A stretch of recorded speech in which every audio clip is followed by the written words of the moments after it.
brethren, many moons have passed since we first congregated. I have written a short poem for you, describing your generous ways.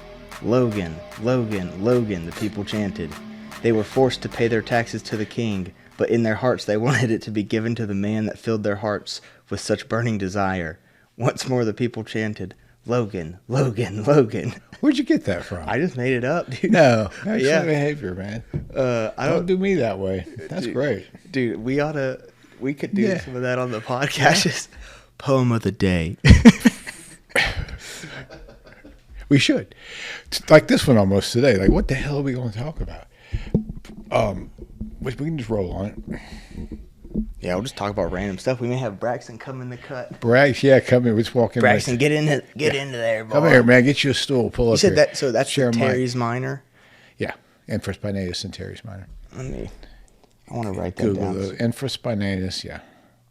So you have the supraspinatus above, and this is the spine of the scapula. Then you have the infraspinatus teres minor, and that's the bottom to the back two. And then you have your subscapularis, which is up underneath the scapula. So right? That's a huge one. infraspinatus back here and Terry's Minor. Yep. And then you have the supraspinatus of the four rotators. And then the huge one is the subscapularis, which is as big as your palm underneath. And it's doing all the opposite things. Yeah, because whatever that one is back in there, it's just, it's tender, on fire all the time. And anytime I do shoulder press, it's on fire the next 2 days. So I don't know if it needs to just be released or if I just need to keep working it. I don't want to. But I mean, I've been working it. I came up with a new shoulder workout that I'm gonna run It's a back and shoulder workout. I'm gonna run probably every 4 to 5 days. Probably. It just depends on how I feel because it's new, so I've been getting pretty sore from it. You mean every fourth or fifth day you're going to train it? Yeah, Good. go through this one workout, and here's what the Okay. workout is. Are you recording? Okay. Let me cut that out. So, let's see. I dated it.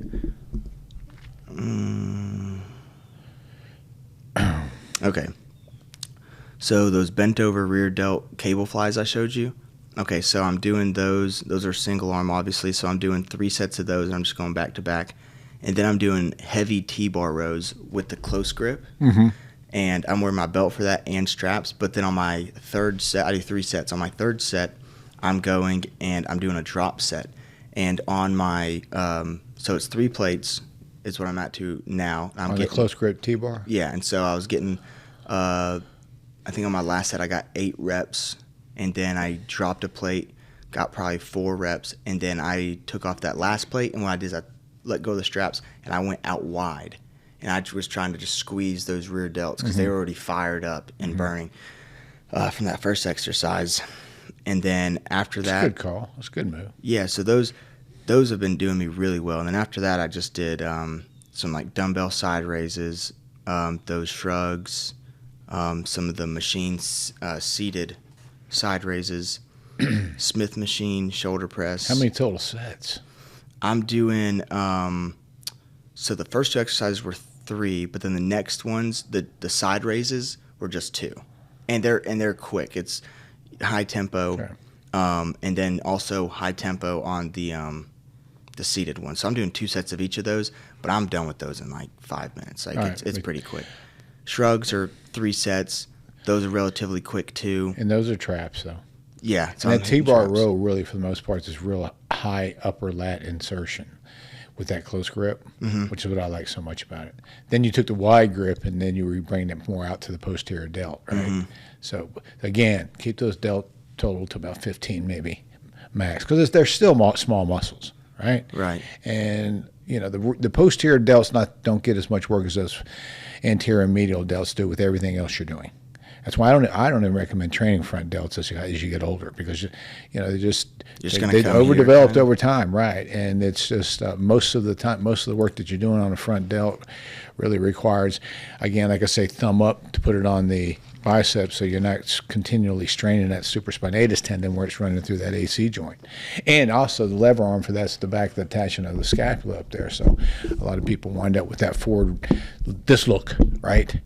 And that's pulling continuously on the back of the neck, and the whole head's going forward. So work to, like we were talking about the priority principle, and like I was saying earlier too, for a lot of us early weightlifters, what's behind us is none of our business. That's an example. Start there, because what's behind you, especially if you're going to try to show that off on stage and get some points for it, you better have something back there. Well, right? I heard that. Also for that prevention of all the shoulder stuff, on the shoulder, the injuries that I see. Yeah, that's the main reason I started hitting them. But also, I looked in the mirror and I was like, shoulder looks good looking here. Okay, it's fine here. I look this way. I'm like, there's not much front here. I was like, but a lot better than I was like, back here, there's nothing. But then after hitting it probably after doing that lift twice, after I was pumped up from it, I was like, okay, there it is, So I'm trying to get it stronger, but just trying to get those shoulders healthy. Make it a priority principle. Hit it first before it gets fatigued and before you forget. Yeah, right? That's what I've been doing. And then I deadlifted after that. Or no, I did 2 sets of single arm cable rows, so I just banged those out 5 minutes, and then. Well, that's back and shoulder. Yeah, this is back and shoulder. Yeah, which I threw those together to work on the rear delts more. That way.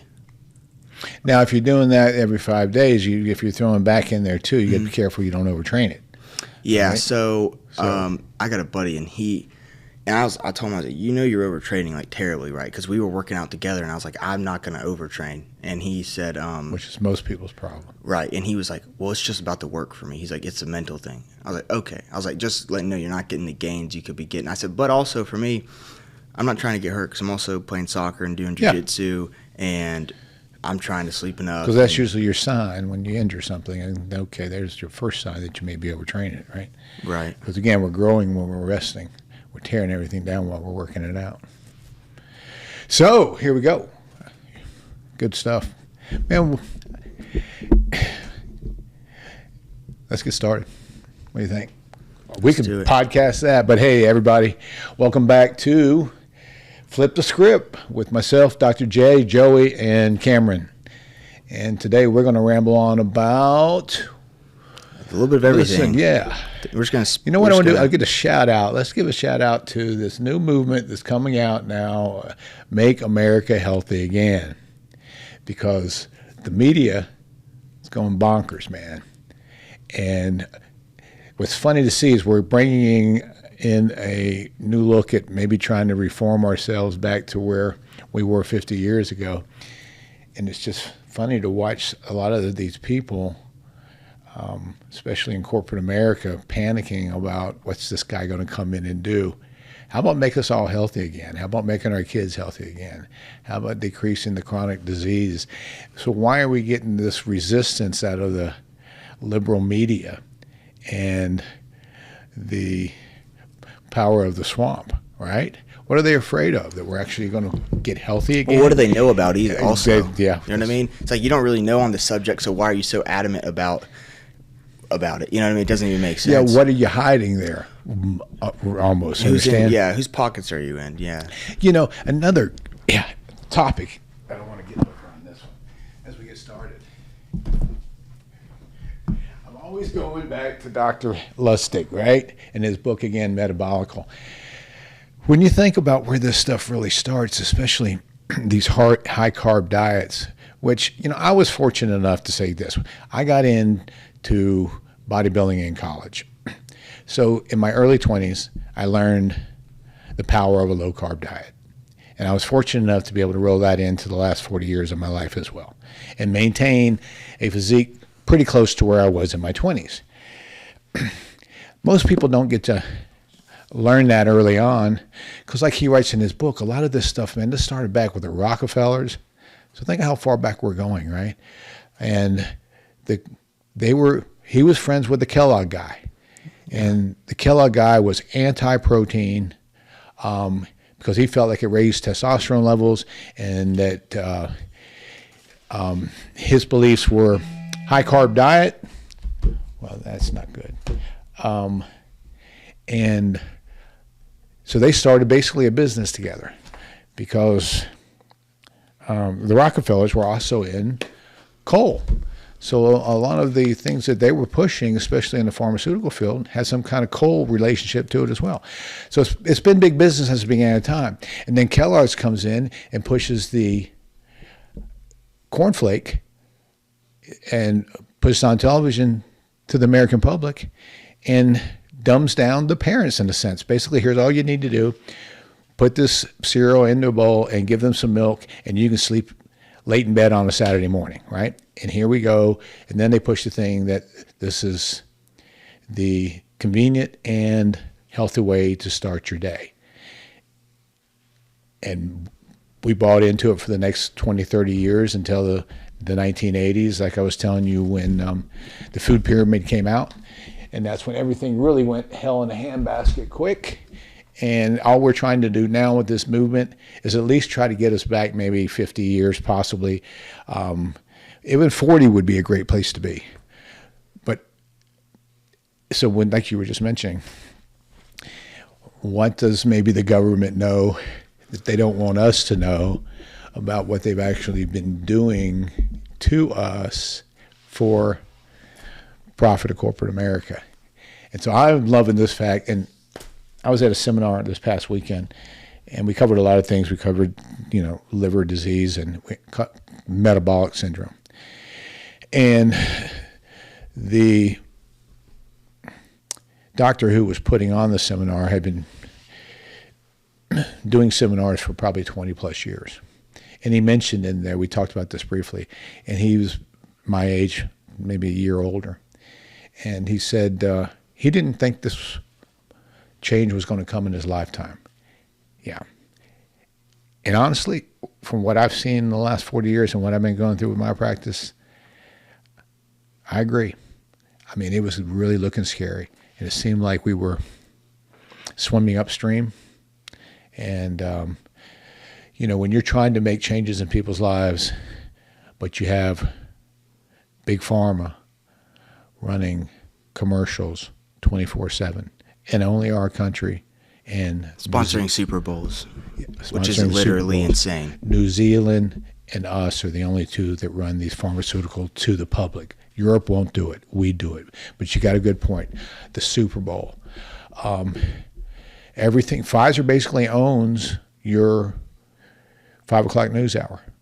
So you're never going to hear anything negative about them because they basically fund the liberal media news.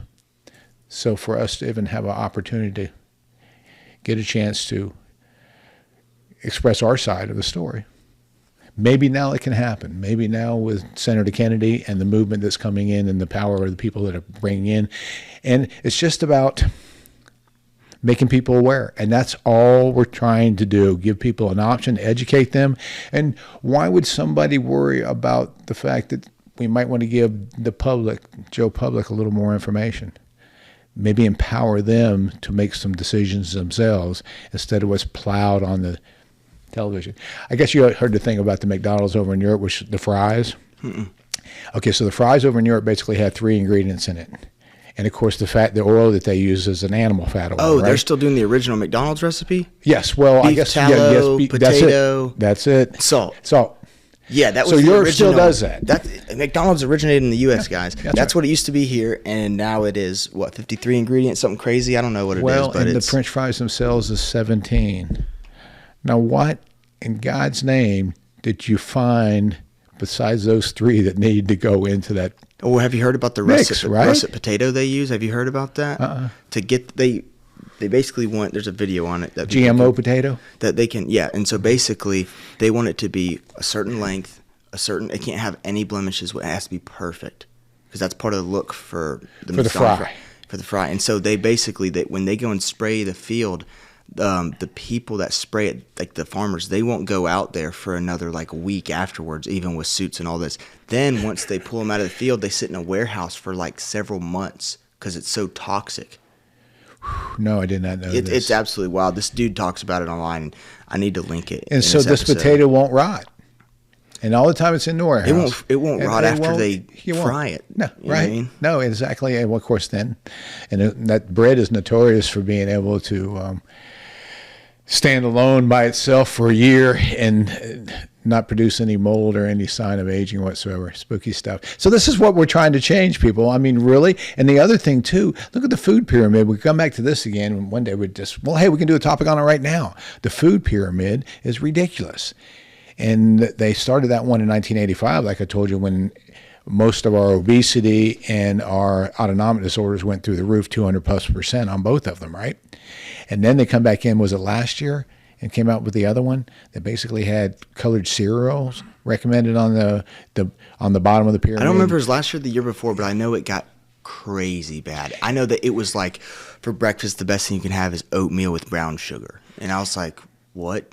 You mean like you want Airheads for breakfast? Like that's what we're talking about. That's basically that's who's funding it. That's who's funding the NIH for these, for the, they're the ones who are paying the money to fund these organizations to come up with this ludicrous information. And so if they're paying for it, they're going to put them in it. It's business. It's just big business, and that's what it is, and that's what we're trying to come out of. And like I actually wrote a letter to Senator Kennedy probably 2 weeks before before he actually won, and basically said, hey, I'm all in, but expect major resistance. Mm-hmm. Which, of course, I know he's used to. He has a history of that with his father and his uncle, right? So they've been fighting the organization since the very beginning. But I just want to let him know, hey, I was in. Mm-hmm. And I think you have to find strong doctors as well, and doctors who walk the walk, talk the talk at the same time. Because until you make that shift, that paradigm shift to health, well, you got to have, you can't have a doctor with one leg on a banana peel and the other one in a hole trying to explain to people longevity, right? It's not going to happen. So you've got to find these doctors who understand this.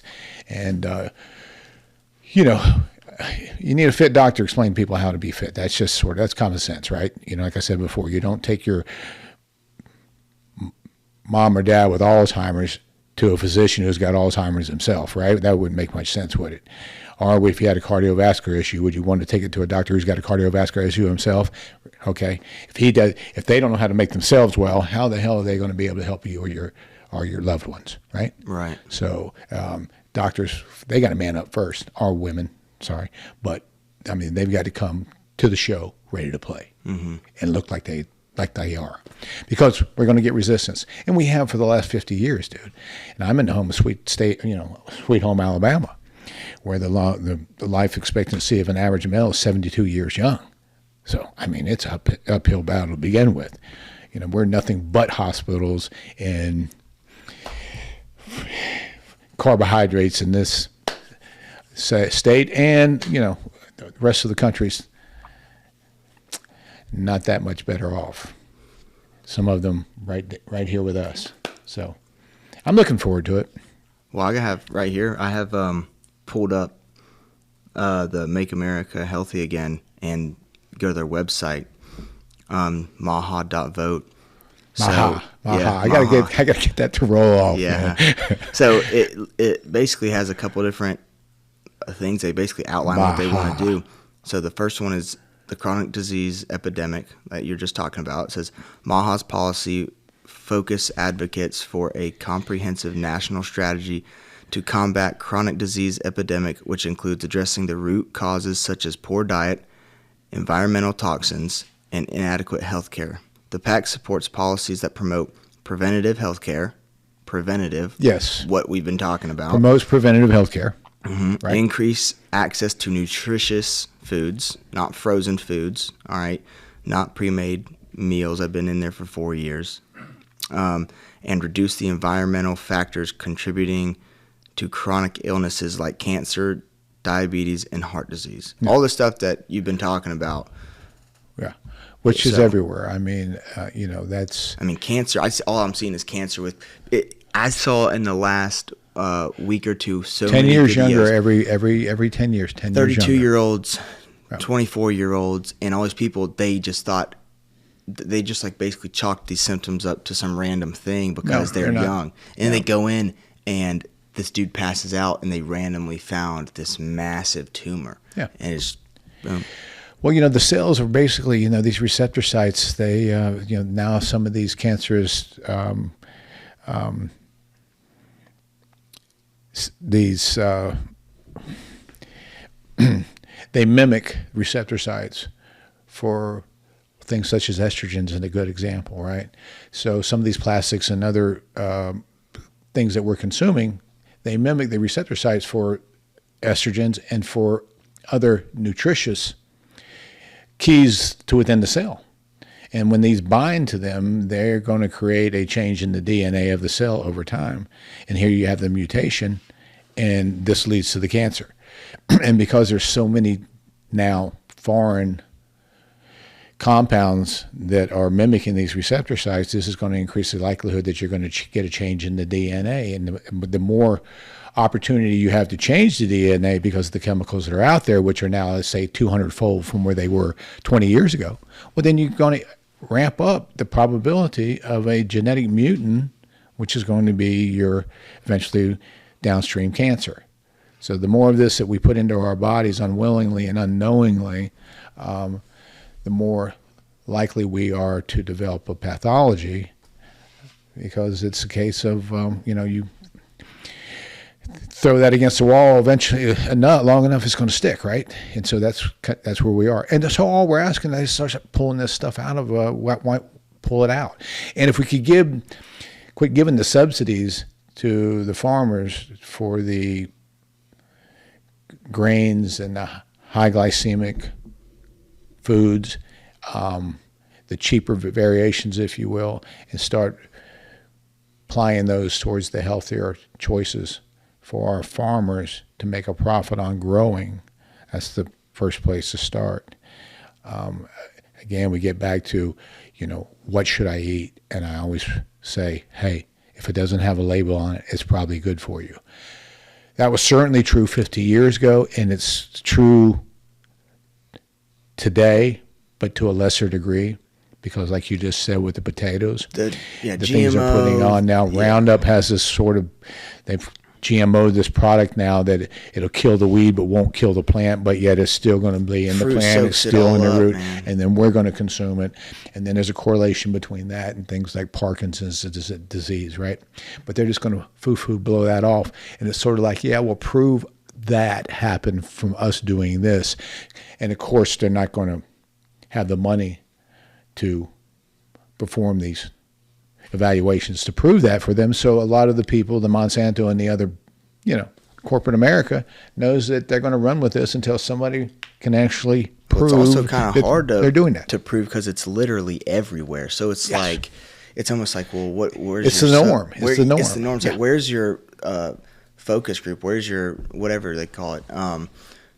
Everyone's affected by it. Well, that's actually what he talks about. Anyone listening, you need to go to maha.vote and look at stuff, because he talks about that too. Another section is removing toxins from the environment, and that's what he talks about. He talks about all the toxins, all that stuff. And, he was on the lawsuit to get people that had got cancer from Roundup. Mm-hmm. He was the one that led that. Yeah. RFK was. Yeah. And then there's another one that he talks about the farming too. All the stuff you're saying, it's all on here. Like, I think it's really important for people to go and look into it, because when you start looking into it, you start to see it's kind of insane. It's there, but you have to dig deep for it, because they're not bringing this out on national television. Not anymore, right? But RFK, there will be resistance. There will be, because the quicker that can, and again, all we're trying to do really is just educate people and let them make their own decisions. What's wrong with that, right?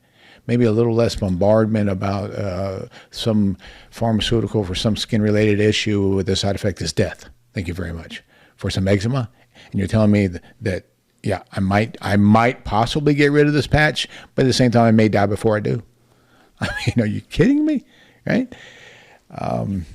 So give us another option, and let's just start with the fact that, hey, if we put something good in us, something bad is probably not going to be trying to come out. If we overtax liver with a skin-related issue. So again, we mentioned this before, when you're looking at eczema, psoriasis, and these other conditions, again, we have a toxicity that's got to get out of the body somewhere, and it's expressing itself that, hey, something here is toxic.